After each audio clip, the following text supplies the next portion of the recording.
I really just want to go through two really important pathways today. And really, it is about the power of poor nutrition and our programming on our mental and metabolic health. So, one of the biggest things is a lot of people think that they have a relationship problem with food or alcohol or whatever it may be. But I'm here to tell you, you actually don't have a relationship problem with food. You generally have a relationship problem with the value with yourself and your environment, which is generally external. Okay, which I'll delve into a little bit more. Your mental and metabolic health are so linked together. As I said earlier, these go hand in hand. They are one of the most intricate and intimate spaces that you really should understand and nourish and nurture. Because once you do and you understand the power behind them, your life will forever be changed. Now, I just want to kind of go back a little bit. So, for people to understand what I talk about when I say programming, and that also includes our self-worth, our self-image, and how we see and view food. So, I'm just going to take you back and get you to think about, your mind as a 0 to 7-year-old, and that's what we call our precognitive programming value structure. And this is where it all is learned. So, for the first 7 years, anything in authority to you in your environment basically provides you with your incoming data and your programming around what you learn. Now, what we learn is all based on those external structures and other people's values, other people's opinions, and then we are embedded with that pretty much by the time we're 8. So by the time we are around 9, 10, 11, our unconscious self-image and our patterns about ourselves are pretty much already set. Okay, so what happens is we don't have the cognitive ability to understand what serves us as a high value or what does not. Now, the other thing that we also have to understand, the data that you are programmed with is not even accurate or real, because it's a perception and an ownership of other people putting their beliefs, values, and structures on you. This is where we learn how to use food, unfortunately. Now, if we are in an environment where food is used as treats, or, if we're emotional and we cry and we're given food, and a lot of the time when I use the word food, it's not generally human species appropriate food. It's normally junk food or sweets and things like that. So from a very early age, and again, depending on what generation you're in, for me, I'm 52 this year, so that never really happened in my background, because those things are really expensive. But in the generations now, that tends to be a very, very big problem. Or you have food scarcity, or you're told at the dinner table that if you don't eat all your vegetables, then you're not going to get dessert. So we start those patterns really early on, and then we have this really unhealthy reward system with our emotions, and then we anchor that with food. Now, also what comes with that is energy. Like, we are not just a mind and a gut, we're full energy. We are energetic beings. So we also have to understand the energy behind food. Okay, it holds energy. So you know what, if you eat a donut, that's not great energy. We know that. We know how that feels. But then when you get yourself into a space of healing and you have meat, there is an amazing amount of energy in that. We've got to be careful which one we're valuing, right? So that's where our mindset comes into it, as well as understanding what's my conscious mind doing, what's my unconscious pattern and programming doing. 95% of what humans do every single day is unconscious, and it's the same thing over and over and over, whether or not it serves you or not. It's what I call a waking state of hypnosis. We actually hypnotize ourselves. And this is where we have to actually unhypnotize ourselves and rehypnotize ourselves into a different way of being, with understanding how our minds work. So we are on autopilot. Okay. Now, one of the other really important things is the value structures that we learn about ourselves. So they are embedded from other people. So what I mean by that is how we feel about ourselves. Do we actually have a relationship with ourselves, or do we normally have a relationship externally in our external environment? That's where we learn emotional dysregulation, when our external environment is what I call, if you think about a little chess piece on a board, that external environment, if it has a higher value over you, you'll be like a little piece on that chessboard being pushed around. So food, generally, depending on what food is to you, as in junk food, processed food, sugars, and addictions of those sorts and attachments, they hold higher value than you hold over yourself. Hence why a lot of the time when people say, I know I shouldn't be eating that, but I keep doing it. Okay, so it's self-value versus self-sabotage. And guess what? We learn that. We are creatures of habit, regardless if it's positive or negative. So that's why I'm saying before, 90% of what we do is all unconscious. So the thing is, when you have a certain pattern that you keep delivering over and over again, that becomes normal and familiar, even though it may not be serving your mental and metabolic health. Now, how often do you say to yourself the same things over and over again, whether it's food, whether your narrative about yourself is really negative, but then also how often do you find yourself anchoring your emotions in food, whether you're happy, sad, anxious, or bored? So human beings, unfortunately, we eat whether we need to or not, because we're eating via our programmed emotions, and we use food basically the way that we've been programmed. So whether it's cultural, celebration, same with alcohol, right? So again, transitioning into a new space is very unfamiliar to your mind and your body. Also to your external environment, which then, if you don't have a high value on your mental and metabolic health, what that means is when you go out and socialize, there's always the chance where the value externally, when people say something to you, you'll drop it because you're in fear of what other people think. The other thing is we're so obsessed with how food smells, and it's always the wrong food, which does not serve our mental and metabolic health. It was funny, I was talking to a client today and she said to me, I used to love garlic bread, but when I smell it now, I have such a strong aversion to it. It makes me feel sick, because she's retrained her neural pattern pathways to eat like an instinct primal human, as how we're meant to eat. So we've got to look at the food choices in relation to, is this going to get me closer to my goal and actually help my mental and metabolic health, or is it going to take me away from it?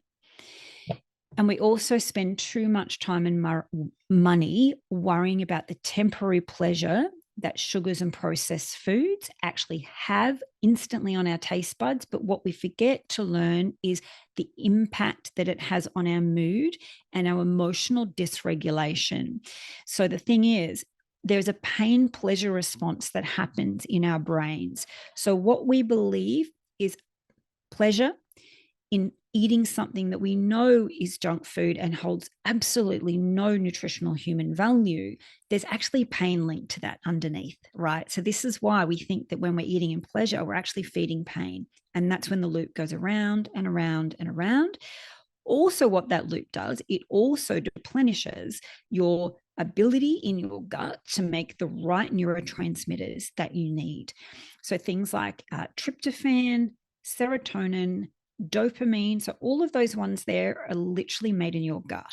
Okay. So this is why it's so crucial to understand the power of what poor nutrition will do versus very powerful nutrition. But also too, we have to understand the belief and the value that we've been anchored in. So coming into, looking at carnivore, a lot of people go into cognitive dissonance. And what I mean by that, because it challenges your belief structures unconsciously about what you believe is good for your mental and metabolic health. So anyone that follows me will understand that I do not agree in balance or moderation. It's a story and a narrative that does not serve your mental health, especially when it comes to things like depression, anxiety, type 2 diabetes, autoimmune diseases, and also obesity. It's just every single one of those things that I just said is on the rise. And we have to ask ourselves why, because it's not a deficiency in pharmaceutical drugs. It's the opposite of what we're feeding and filling ourselves with cognitively, unconsciously, and physiologically. So the other thing with that, it's really important before you decide to eat anything to ask yourself this question. Is this choice going to get me where I want to be, or will it keep me stuck in the same place for the sake of a few moments of pleasure? Now, we've really got to ask ourselves, is that really pleasure? To stay where we are or to move forward into a whole new state? And the thing is, to create change, you have to get uncomfortable.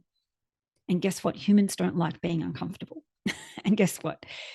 Your bread craving, if you don't have it and you don't anchor it, you're not going to die from not having that bread or eating through a craving.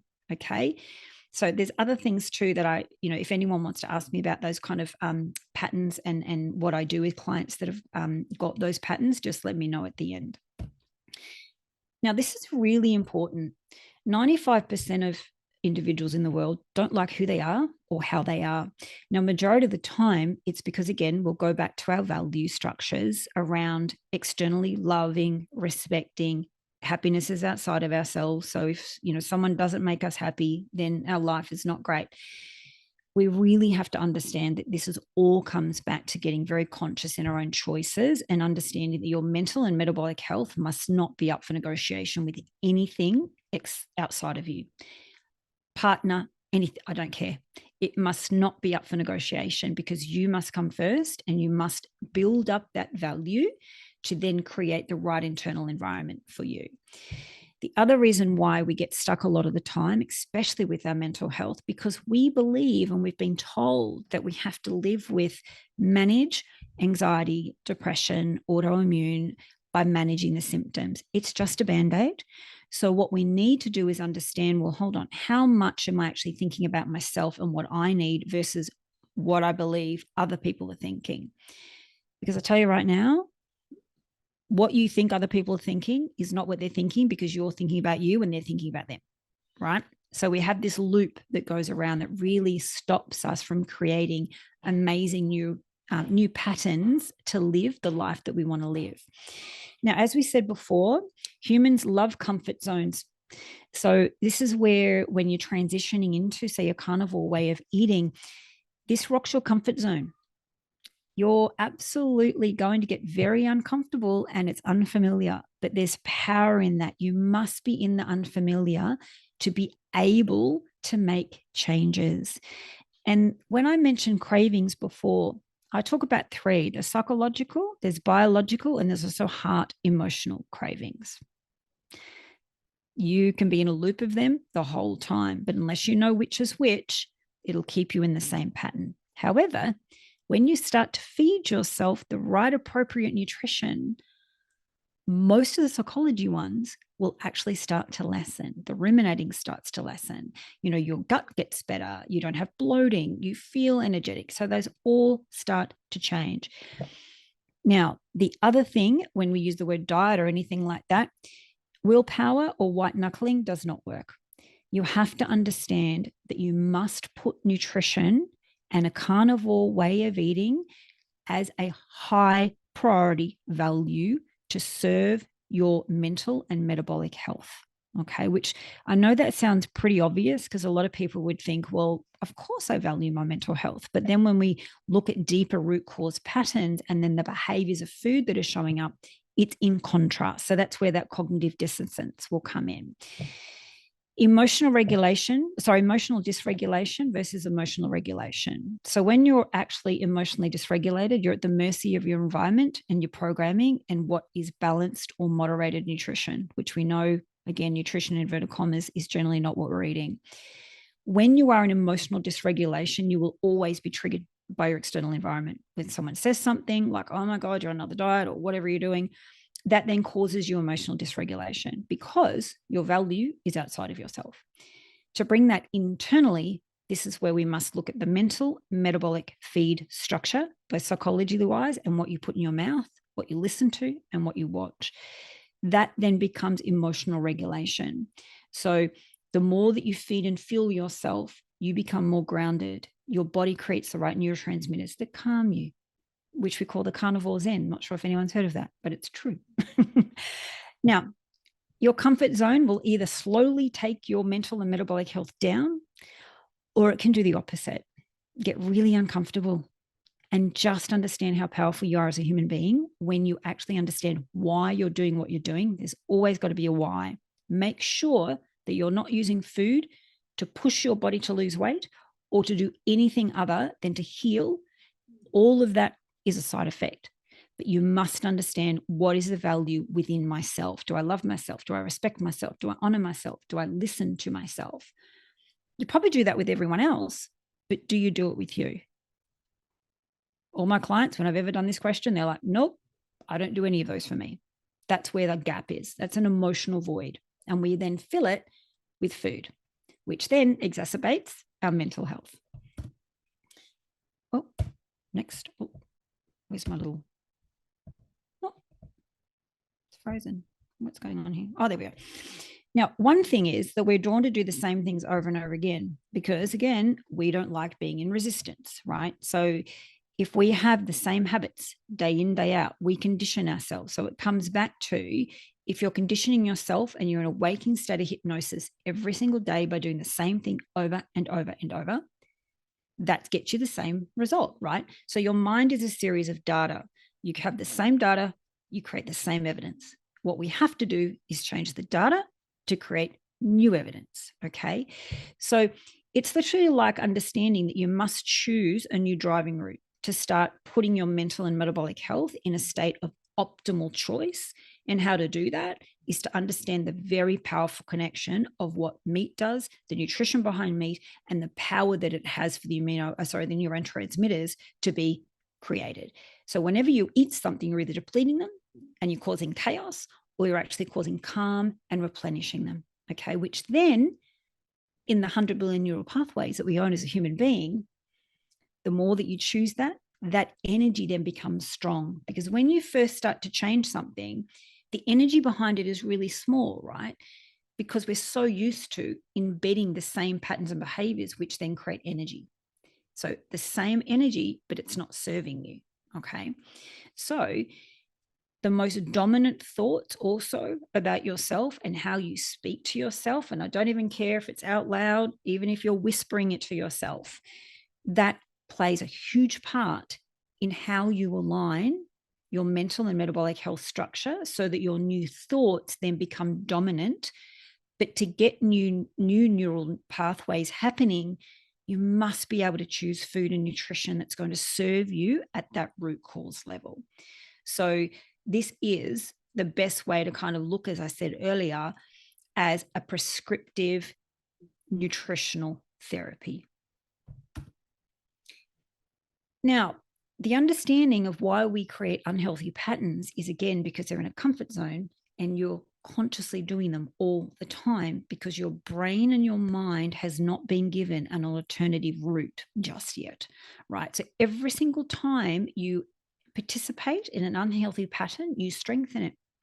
Now, for example, if we then go, well, hold on, if I'm choosing X and I'm doing that and that's not serving me and it's getting me into mental and metabolic health dysfunction, all I need to do is to choose, even though it may feel small, as I said before, but the more that you do that, that's the energy feedback that you'll get. It's just one moment, one step at a time. So for example, if you are an emotional eater, change the outcome at the end. Go and eat some cheese, go and eat some steak. You can still be in the emotional behavior, but use something at the end of the outcome that changes the data. And guess what? After 2 weeks, it'll turn off.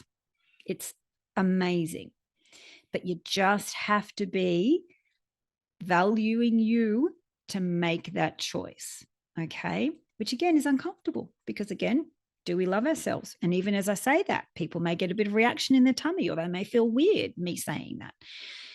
But again, stress is then also caused for that, right? So what happens is when you're stressed, you access parts of your brain that literally repeat the past over and over again. So whatever you've done in the past or you've tried to do, guess what? That'll come flooding in and then you'll be in the same loop until you start building up that new pattern. So what is human nutrition that feeds our mental and metabolic health? And everyone's in the carnivore tribe. So that's amazing. So, really what we need as human beings is essential amino acids and fats. Our bodies, especially women, women's hormones compared to men, but fat and protein, that's what we need. That's what we need to live on. You're not getting a lot of the so-called information that we get from vegetables, as Anthony speaks about all the time. It's the protein and the fat where you're getting your fuel from. Now, I've listed a whole, and you know what, please go away and research this as well for yourself to look at, the essential amino acids that meat holds. That tells you in your research, that puts a value into what you're doing. So these 9 essential amino acids are not in a steak by accident, right? That's what we need to thrive as human beings instead of trying to survive. We're surviving most of the time in our mental and metabolic health because that's what we've believed and been told that's normal. Same thing with aging. Oh, you're just getting older. Rubbish, right?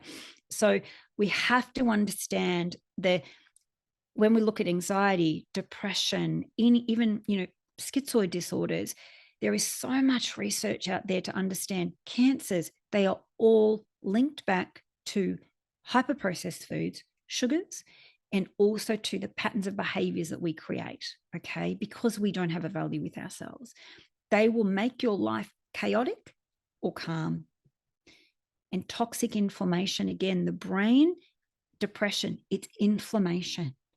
There's a book actually, I'll put it up for Simon to put in. It's a pretty old book, but there was a gentleman many, many years ago that talks about the depression is inflammation, and he was blasted back then because it was like, nope, it's a chemical imbalance in the brain, right? What you eat, and I cannot say this any more clearer, it will directly affect your mood.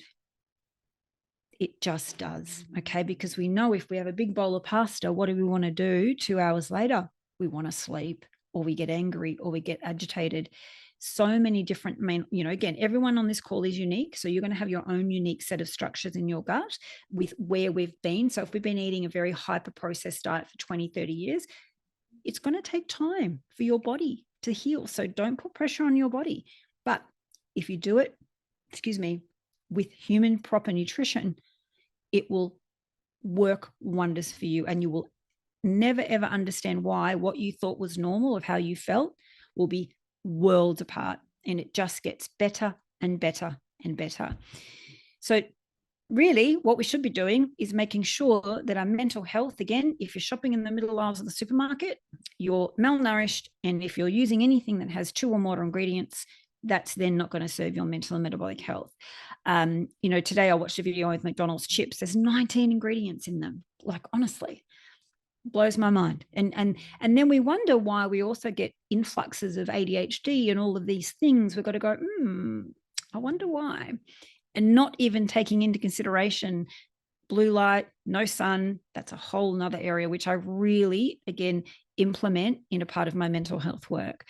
So you must understand you are going to either hinder or perform your mental and metabolic health with how you feed and fuel it, okay? And also too, that also impacts sleep, cortisol, and inflammation, okay? And get outside. This is one huge thing for mental health. I cannot stress as much as what I talk about with the power of eating, species appropriate way. You've got to get out into that circadian rhythm, sun in the morning. It's so crucial. And I know Max Ghislaine, talks about it, and I'm such an advocate for his work as well.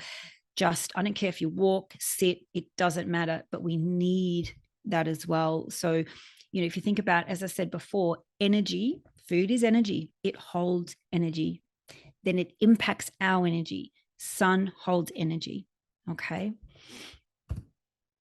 Thanks. That's it.